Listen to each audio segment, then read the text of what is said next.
Hello friends and students, Nizam academy channel पे आप लोगों का वेलकम है, खैर मकदम है। आज हम लोगों की सीडीपी की 29वीं क्लास है। इससे पहले जिन्होंने वो सीरीज़ नहीं देखी है सीडीपी की, वो देखनी बिल्कुल आपके चैप्टर के अकॉर्डिंग वो चल रही है, ठीक है। अभी तक अपना सिलेबस देखेंगे, चाहे आपका पेपर फर्स्ट हो सेकंड हो, उसमें ये ऊपर के सारे चैप्टर को मैंने डिटेल से समझाया है, ठीक है। ये पूरा चैप्टर हो गया है। अब आपका इधर चल रहा है पर्सनालिटी वाला, ठीक है। आज पर्सनालिटी का यानी अक्सर चैप्टर मुकम्मल हो जाएगा, ठीक है। आज हम लोग पर्सनालिटी में देखेंगे अल्पोर्ट्स थ्योरी, कैटल्स थ्योरी और आइजिंग थ्योरी। तीनों थ्योरी एक ही क्लास में देख लेंगे। ये बहुत ही इम्पोर्टेंट है, बहुत डिटेल से नहीं चलेंगे, बस ऐसे पॉइंट के बारे में डिस्कस करेंगे जो बार बार आपके एग्ज़ाम में जिनसे सवालात बनते हैं, ठीक है। चलिए, तो ये आपका सिलेबस है। देखिए, आप तेलंगाना टेट की अगर तैयारी कर रहे हैं, चाहे पेपर फर्स्ट है पेपर सेकंड, उसमें ये यानी पर्सनालिटी वाला चैप्टर डिटेल से पूछा भी जाता है। और इसी के साथ आप अगर पर्सनालिटी का चैप्टर सही से समझ लेते हैं तो बहुत ज़्यादा आपके लाइफ में काम भी आएगा। टीचर बनने के बाद आप बच्चे को समझ सकते हैं, अपने आसपास की शख्सियत को समझ सकते हैं। तो चलिए आगे चलते हैं। देखिए, क्लास ख़त्म होगी तो आप कमेंट बॉक्स में ज़रूर बताइए क्लास कैसी लगी, शेयर कर दीजिए। आपका जो कॉमन ग्रुप, क्योंकि आप जब बीएड करते हैं डीएलएड करते हैं कॉमन ग्रुप बनता है, उसमें भेज दें। जो भी स्टूडेंट उर्दू इंग्लिश मीडियम से पढ़ना चाहते हैं उनको फ़ायदा हो जाएगा। इसी के साथ निज़ाम एकेडमी 22 करके टेलीग्राम चैनल है, उसकी लिंक डिस्क्रिप्शन बॉक्स में है, आप क्लिक करके उसका हिस्सा बन जाएं। लाइक भी करें, नए हैं तो चैनल को सब्सक्राइब ज़रूर कर लें। और वीडियो आप लैंडस्केप मोड में देखेंगे, ऐसे मोबाइल को लेटा करके, आपको स्लाइड बहुत क्लियर दिखेगी उसके बाद, ठीक है। चलिए, तो इससे पहले टाइप थ्योरी हमने डिटेल से देखी है। अब आपका एग्ज़ाम करीब ही है, अब हम लोग तेज़ी से चलेंगे, ठीक है। देखिए, अलेप्पोस थ्योरी यानी ट्रेड थ्योरी में 3 थ्योरी इंपॉर्टेंट मानी जाती है, उसमें से नंबर 1 नाम आता है अलेप्पो का, ठीक है। ट्रेड थ्योरी के तहत 3 माहिर नफ्सियात यानी अल्पोर्ट, जो कि मैंने अभी ऊपर बताया है, अल्पोर्ट और आरबी कैटल और आई सिंक यानी आई जिंक भी इनको कहा जाता है, ने अपने नज़रियात को पेश किया है, ठीक है। तो सबसे पहले हम अल्पोर्ट ने जो अपनी शख्सियत के बारे में थ्योरी दी है, उनकी थ्योरी में 3 तरह की बातें की है। एक उन्होंने कहा है कार्डिनल ट्रेट, नंबर 2 पे सेकेंडरी ट्रेट, नंबर 3 पे सेंट्रल ट्रेट। इसको रखिएगा याद, क्योंकि पूछा जा सकता है कि ट्रेड थ्योरी में कितने लोग हैं। तो सबसे पहला जवाब आप दीजिएगा कि ट्रेड थ्योरी से मुताल्लिक कौन है, उसमें से अल्पोर्ट का नाम याद रखिएगा, कैटल का और आइजिंक, 3 लोगों का नाम आता है। फिर उसमें ये जो कार्डिनल ट्रेट, सेकेंडरी ट्रेट और इसी के साथ सेंट्रल ट्रेट, ये किसने दिया है? ये आपके अल्पोर्ट ने दिया है। ये क्या है, इसको थोड़ा सा डिटेल से देख लेते हैं। अल्पोर्ट की दर्जाबंदी यानी इनका क्लासिफिकेशन क्या है। अल्पोर्ट ने शख्सियत की जांच के लिए उनमें पाए जाने वाले औसाफ, ट्रेट मतलब होता है खुसूसियत, किसी के औसाफ यानी किसी की सिफत को अहमियत दी। अल्पोर्ट के मुताबिक औसाफ 3 तरह के होते हैं, यानी किसी भी शख्सियत की खासियत 3 तरह की होती है। नंबर 1 है कार्डिनल ट्रेट। कार्डिनल ट्रेट ऐसी खासियत, ऐसे औसाफ होते हैं जो उनके ऊपर डोमिनेट रहते हैं। क्या रहते हैं? डोमिनेट पर्सनालिटी होती है। उसके पीछे की जो सारी खासियत है वो उसके पीछे क्या होती है, छिप जाती है, ठीक है। ये किसी फर्द की शख्सियत की खसलतें जैसे रहमदिली, सखावत, दोस्ती वगैरह हर शख्स में किसी न किसी शक्ल में मौजूद होती है। मसलन सड़क पर कोई हादसा देखकर हक्का बक्का महसूस करता है और जख्मियों पर तरस खाता है। सेकेंडरी ट्रेट, ये खसलतें महदूद मजहर में होती हैं और किसी की शख्सियत की वजाहत में बहुत ही गैर मामूली किरदार अदा करती हैं। ठीक है। नंबर 3 पे आता है सेंट्रल ट्रेट। ठीक है। सेंट्रल ट्रेट क्या है? मरकजी खुसूसियत। एक फर्द की मखसूस खसलतें हैं जिन्हें आसानी से पहचाना जाता है। एक शख्स के अंदर बहुत सारी खसलतें हैं, लेकिन एक खसलत उसकी जो है बहुत ही सेंटर में रहती है, उससे उसकी पहचान बन जाती है। एक खसलतें किसी फर्द की शख्सियत की वजाहत के लिए काफ़ी है। मसलन एक शख्स जो भी मांगा जाता है वो मांगने वालों को अतिया यानी आता कर देता है। ठीक है। इसको हम इससे समझते हैं, इससे हम समझ में चीज़ें आ जाएंगी। यानी अल्पोर्ट ने आइडेंटिफाइज यानी थाउजेंड्स ऑफ पर्सनालिटी ट्रेट यानी हजारों लोगों की शख्सियत को आइडेंटिफाई किया है and group them into 3 category, उनको 3 कैटेगरी में बांटा है। पहला है कार्डिनल ट्रेट। ठीक है। Traits that dominate your personality, यानी ऐसे ट्रेड जो आपकी शख्सियत को डोमिनेट करते हैं। जैसे अभी हाल ही में आपने देखा सीरिया में तख्ता पलट हुआ। ठीक है। इसमें क्या है, बशर अल असद और उनके फादर जो हाफिज अल असद तकरीबन 50 साल से ज़्यादा का जो उनका वहाँ उनकी हुकूमत थी वो चली गई, तख्ता पलट हो गया। ठीक है। लेकिन आपको पता है 2011 में जब अरब स्प्रिंग आई थी, यानी वहाँ के लोगों ने जमहूरियत के लिए, डेमोक्रेसी के लिए आवाज़ उठाई थी। मिस्र में यानी इजिप्ट में तख्ता पलट हुआ, डेमोक्रेसी की सरकार आई। इसी के साथ लीबिया में हुआ और जो है यानी ट्यूनीसिया में हुआ। यहाँ भी हुआ था, कहाँ? आपके शाम यानी सीरिया में हुआ था। लेकिन सीरिया में आप देखेंगे इनकी मदद से, क्या नाम है, रूस की मदद से बशर अल असद ने लोगों के ऊपर बहुत ज़्यादा जुल्म किया। आप उनकी जो सिडनिया जेल की तस्वीरें आ रही है, आपने न्यूज़ में देखा होगा कि किस तरह से यानी इंसानियत के साथ किस तरह से बर्बरियत के साथ पेश लोग उस जेल में आते थे। तो वो देख करके क्या है, बशर अल असद की बहुत सारी खासियत रही होंगी, लेकिन इस टाइम डोमिनेट पर्सनालिटी ये है कि बहुत ही जालिम बादशाह था कहेंगे। इसी के साथ हिटलर का नाम सुनते ही कहेंगे बहुत ही बड़ा डिक्टेटर था। ये डोमिनेट पर्सनालिटी होती है। Central trait, main trait that form your personality. कोई भी आप अपने आसपास देखेंगे, आपके टीचरों में ये है कि बहुत से लोगों की बहुत सारी पर्सनालिटी होती है, लेकिन बहुत से लोग होते हैं हेल्पिंग नेचर। उनकी बहुत सारी खूबियां हैं कि झूठ नहीं बोलेंगे, ईमानदारी से काम करेंगे, लेकिन हेल्पिंग नेचर ये है कि वो किसी को परेशानी में देखते ही परेशान हो जाते हैं, उनकी मदद करने के लिए तैयार हो जाते हैं, उनके घर चले जाते हैं।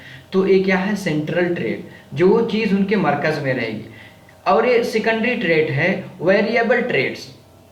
ये उनके औसाफ कभी कभी निकल के आते हैं। जैसे कि आप जब किसी को ज़रूरत से ज़्यादा परेशान कर देते हैं तो उनके अंदर गुस्सा भी आता है, वो आपको बुरा भला भी कह देते हैं, लेकिन अलग अलग सिचुएशन में उनकी खासियत उभर करके आती है। यानी वही variable traits which differ depending on current circumstances. यानी जब अलग अलग बहुत लोग होते हैं कि बहुत यानी अपने अंदर पेशेंस रखते हैं, उनके अंदर सब्र का मादा बहुत ज़्यादा होता है, लेकिन कभी कभी वही तंग आमद बजंग आमद, जब इंसान तंग आ जाता है, इसीलिए कहा जाता है बिल्ली जब आजिज़ आ जाती है तो कुत्ते पर हमला कर बैठती। तो इसी के साथ जब इंसान आजिज़ आ जाता है तो कभी कभी उल्टी सीधी एक्टिविटीज़ करने लगता है। जब किसी के पेरेंट बहुत ज़्यादा टोकते हैं, हर बात पे टोकते, धीरे धीरे क्या हो जाता है, बच्चा अपने माँ बाप का भी उनका जवाब देने लगता। क्या है, तो इस सेकेंडरी ट्रेट में ये सब चीज़ें आती हैं। ठीक है, चलिए, उम्मीद है कि समझ में थ्योरी पूरी तरह आ गई होगी। 3 तरह के ट्रेड्स यानी दर्जाबंदी इन्होंने की है। आगे है कैटल का नाम आता है, kettles theory. Kettles trade theory यानी कैटल ने शख्सियत के औसाफ को 16 सेट्स तैयार किए, यानी उनके जो औसाफ है कितना, 16 तरह के सेट्स तैयार किए, जिनमें कैटल के 16 शख्सियात के अवामिल यानी कैटल 16 पर्सनालिटी फैक्टर्स कहते हैं। कैटल के साथ कितना, 16। इससे पहले जो नाम आया था यानी अल्पोर्ट ने 3 तरह की दर्जाबंदी की है। इन्होंने शख्सियत क्या है 16 तरह की बताई है, 16 तरह के औसाफ यानी ट्रेड बताए हैं, ठीक है। इसको साबित करने के लिए कैटल ने 17,953 शख्सियत की खुसूसियात को मद्देनजर रखा है। कितना, 17,000 से ज़्यादा शख्सियत को मद्देनजर रखा है, यानी जिनमें उसने 171 औसाफ या खुसूसियात के अनासिर की निशानदेही भी की है। इन 171 यानी खसलतों के अनासिर में उसने करीब 35 सतही खसलतों यानी सरफेस ट्रेड 2 तरह के होते हैं। एक जो ऊपर के होते हैं जो दिखते हैं, सरफेस यानी कोवर्ट होते हैं, कोवर्ट वाले यानी जो छिपे रहते हैं, ठीक है। ये क्या है, 35 है, ठीक है, की निशानदेही की है। आखिरकार उसने शख्सियत के 16 अवामिल या बुनियादी जहतों जो कि बाहर से ही दिखते हैं, ठीक है, बुनियादी जहतों की एक फहरिस्त बनाई है जो उसके ख्याल में किसी की शख्सियत को बयान करने के लिए काफ़ी हैं। बस आप इतना याद रखिएगा कि उन्होंने 3 दर्जाबंदी की है, इन्होंने 16 तरह के औसाफ बताए हैं। एक बार आप इसको देख सकते हैं। इतना 16 को 16 ऐसा नहीं पूछेगा कि इसमें से कौन शामिल नहीं, इतने डिटेल नहीं पूछते, बस यही पूछा जाएगा कितना इन्होंने बताया है, 16। एक नज़र देख लेते हैं कि इनके अंदर खासियत होती है वार्म मतलब आप देखेंगे, आप अपने क्लास में गए होंगे, देखते होंगे कुछ लोग आपसे मिलते हैं बहुत ही गर्मजोशी के साथ, बहुत ही हाव भाव के साथ आपसे हाथ मिलाएंगे, गले मिलेंगे, खैरियत पूछेंगे, पीठ भी थपथपा देंगे। ये क्या है, इस तरह की यानी खासियत पाई जाती है। कुछ लोग क्या होते हैं, रीजनिंग का मतलब ये होता है कोई भी चीज़ आप कह देंगे तो फ़ौरन मान नहीं लेंगे, बल्कि उसमें तर्क लगाएंगे, उसमें सवाल करेंगे, काउंटर क्वेश्चन करेंगे। ऐसा क्यों हो जाता है, ऐसे कैसे हो जाएगा, ठीक है। इमोशनल स्टेबिलिटी कुछ लोगों में होते हैं जो जज्बाती तौर पे स्टेबल, ये नहीं कि किसी ने कुछ कह दिया फ़ौरन भड़क गए, गाड़ी थोड़ा सा आपकी ठोक दी, आप अपनी जो है बंदूक निकाल लिए, आप उसके ऊपर चला दिए, इतना नहीं, बल्कि इमोशनल स्टेबिलिटी होती है, ठीक है। कुछ लोग होगा डोमिनेंस, यानी क्या कहीं भी रहेंगे, ग्रुप में रहेंगे, सोचते हैं हमें लोग लीडर समझें। इसी की तरह यानी लिवलीनेस होता है, ठीक है, यानी अच्छे से ज़िंदगी गुजारना चाहते हैं। रूल कॉन्शियसनेस क्या होते हैं, हमेशा रूल के अकॉर्डिंग चलते हैं, रूल में जो गलत है वो नहीं करेंगे, अगर से किसी का लॉस ही क्यों ना हो जाए। सोशल बोल्डनेस वो क्या, सामाजिक होते हैं, समाज के लिए, सोशल मुआशरे के लिए काम करते हैं। सेंसिटिविटी मतलब हर उसमें क्या है, बहुत सेंसिटिव रहते हैं, हसास जिसको कहते हैं। विजिलेंस कोई भी काम है उसके लिए बहुत ज़्यादा सतर्क यानी अलर्ट रहते हैं। एब्स्ट्रैक्टेडनेस मतलब किसी भी चीज़ को यानी एब्स्ट्रैक्ट यानी जिन चीज़ों को आप महसूस करते हैं उसके बारे में ये लोग अपना दिमाग लगाते हैं। प्राइवेटनेस, ठीक है, बहुत सी चीज़ों को क्या कहते हैं कि वो प्राइवेट रखते हैं, ठीक है, छिपा के रखते हैं। इसी के साथ है एप्रीहेंशन किसी भी चीज़ में क्या करते हैं, इदराक यानी कॉग्निटिव अपना दिमाग लगा करके काम करते हैं।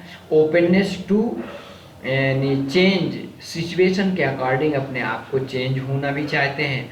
सेल्फ रिलायंस यानी खुद एतमादी चाहते हैं। और आगे क्या है, परफेक्शनिज्म, हर चीज़ में परफेक्शन यानी कोई भी काम हो बिल्कुल परफेक्ट होना चाहिए। टेंशन, लाइफ में टेंशन भी लेते हैं, ठीक है। तो कुल मिलाकर के कहा जा सकता है, अगर इन अवामिल को देखा जाए तो पता चलता है कि वो मुतज़ाद शख्सियत के खुसूसियात का एक मजमुआ रखते हैं। यानी कुछ लोग महफूज यानी अंदर रहेंगे, कुछ लोग क्या है बाहर जाना पसंद करते हैं, कुछ लोग कम ज़हीन होते हैं, कुछ लोग ज़्यादा ज़हीन होते हैं, कुछ लोग जज्बात से मुतासिर यानी इमोशन कुछ हुआ भड़क गए, किसी के ऊपर गुस्सा हो गए, कुछ लोग जज्बाती तौर पर मुस्तहकम, किसके ऊपर कितना गुस्सा होना है, कब भड़कना है, कहाँ नाराज़ होना है, कहाँ खुश होना है, किस लेवल तक होना है, कुछ लोगों के अंदर एक खासियत पाई जाती है। ठीक है, तीसरे नंबर पे आता है आइजेंक्स ट्रेट थ्योरी। ठीक है, 3 लोग इसमें आते हैं। आइजेंक ट्रेट थ्योरी की दर्जाबंदी। आइजेंक ने शख्सियत को 2 बड़े ज़ुमरों में तकसीम किया है। सबसे पहले 2 हिस्सों में बांटा है। पहला क्या है, इंट्रोवर्जन। इंट्रोवर्जन क्या है, कुछ लोग अपने आप में मगन रहते हैं, बहुत ज़्यादा बाहर जाना जो है बहुत ज़्यादा बाहर जाना, घूमना फिरना, दोस्ती करना ऐसा पसंद नहीं करते, बल्कि अपने ऊपर फोकस करते हैं, यानी कूल माइंड रहते हैं, थोड़े शर्मीले होते हैं, यानी अंदरूनी बैन।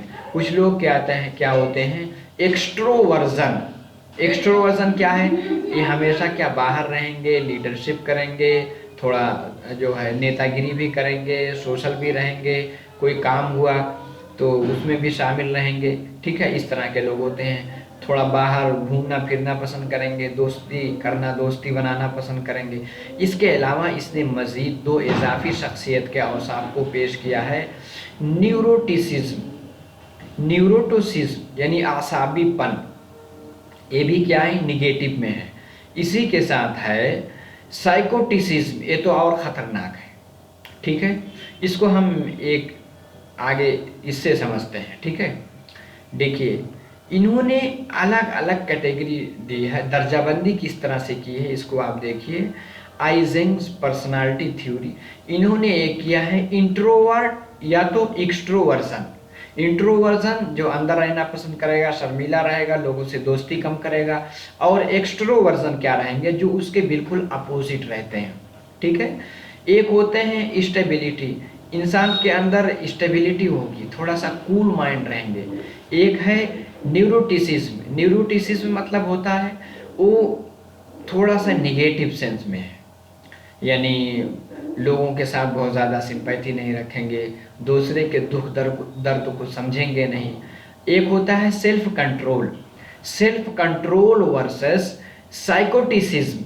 सेल्फ कंट्रोल, अपने आप पे कंट्रोल होगा, ये नहीं कि कोई सिचुएशन आ गई, भड़क गए, आपे से बाहर हो गए, कुछ ऐसी एक्टिविटीज़ कर ली जो कि नहीं करनी चाहिए थी, बल्कि थोड़ा सा बर्दाश्त रखते हैं। ठीक है, सब्र का मादा होता है। साइकोटिसिज्म यानी ये बहुत ही खतरनाक है, यानी लैक ऑफ एम्पैथी। बहुत लोग देखेंगे इसमें आप जैसे जो टेररिस्ट होते हैं, जो हार्डकोर होते हैं, जैसे आप कहेंगे बशर अल असद की जो जेल में जो जेलर थे, जो लोग थे, इस तरह से लोगों को सज़ा देते थे कि आयरन प्रेस में लोगों को दबा देते थे। ठीक है, जिंदा दफन कर देते थे, उसी में मार देते थे। ठीक है, खाने के लिए नहीं जाने देते थे, अपनी ज़रूरत पूरी करने के लिए वॉशरूम नहीं जाने देते थे। तो क्या है, साइकोटिसिज्म वाले ऐसे लोग हो सकते हैं जिनके अंदर एम्पैथी की बिल्कुल कमी होती है। किसी भी कोई परेशान है तो वहाँ उतर करके उस सिचुएशन में जा करके नहीं देख पाते हैं। तो इस तरह से इन्होंने इसको बांटा है। तो बस एक ट्रेड थ्योरी में 3 लोगों का नाम आता है।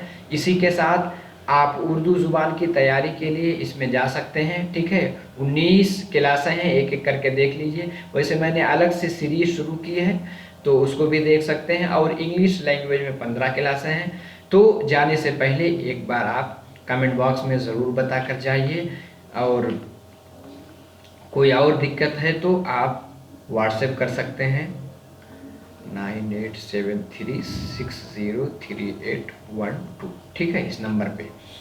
तो नए हैं तो सब्सक्राइब कर ले ताकि वीडियो अपलोड होगी नोटिफिकेशन आपको मिल जाएगा। अब देखिए, अब थोड़ा सा हम जल्दी जल्दी चलेंगे क्योंकि इसको भी पढ़ाना है, उर्दू को भी पढ़ाना है, इंग्लिश को भी पढ़ाना, टाइम बहुत कम है। तो चलिए अपनी तैयारी कीजिए। मेरी मेहनत, जहाँ तक मेरी कोशिश है, लगी रहेगी। आपकी मेहनत, आप कितना इसको ले पाते हैं, कितना हम आपकी मदद कर सकते हैं। ठीक है, फिर मेरी दुआएं आपके साथ हैं। चलिए इंशाल्लाह अगली क्लास में फिर मिलते हैं। अस्सलाम वालेकुम।